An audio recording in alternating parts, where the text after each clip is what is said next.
Guys দেখুন কত সুন্দর রেমন চিকেন চিজ বল। আজকে আমি আপনাদেরকে এই রেমন চিকেন চিজ বলটি তৈরি করে দেখাবো। গাইস আজকে আমি আপনাদেরকে রেমন চিকেন চিজ বল তৈরি করে দেখাবো। তার জন্য এখানে নিয়ে নিয়েছি রেমেন, বিভিন্ন ধরনের মশলা নিয়ে নিয়েছি। এখানে নিয়ে নিয়েছি নুডলসের মশলা, এখানে নিয়েছি মাংস কিমা করে, এখানে নিয়ে নিয়েছি গরম মশলা, এখানে নিয়ে নিয়েছি সস, এখানে নিয়েছি প্রয়োজন মতো লবণ। আমি কাঁচামরিচ পেস্ট করে নিয়েছি। এখানে দেখতে পাচ্ছেন গাইস নুডলস কালার করে নিয়ে নিয়েছি। এখানে নিয়েছি ব্রেড কাম, সঙ্গে নিয়ে নিয়েছি ডিম, এখানে নিয়ে নিয়েছি চিজ গ্রেট করে বল করে নিয়েছি, এখানে নিয়েছি মাংস কিমা করে গুল করে নিয়েছি। এখন আমি আপনাদেরকে এটি তৈরি করে দেখাবো। গাইস রেমন চিকেন চিজ বলটি তৈরি করার জন্য আমি এখানে চিজটিকে নিয়ে নিয়েছি, সঙ্গে মাংসের কিমা। আমি এখন মাংসের কিমার ভিতর চিজটিকে ভরে গোল করে নিব। এখন আমি এটিকে ডিমে চুবিয়ে নিব।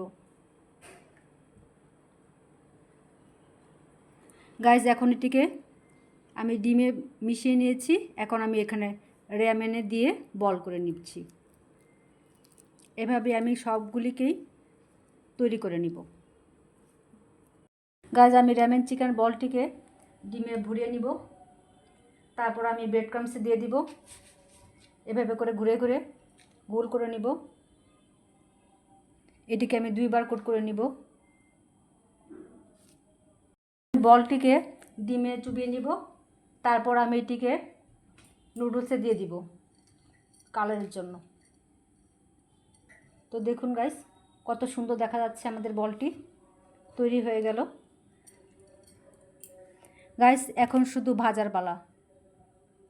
গাইস ফাইনালি আমাদের রেমন চিকেন চিজ বলটি তৈরি হয়ে গেছে।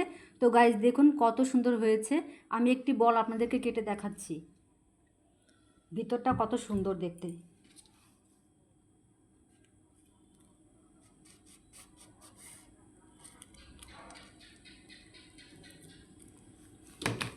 তো গাইস দেখুন কত ক্রিস্পি হয়েছে, কত সুন্দর দেখতে হয়েছে।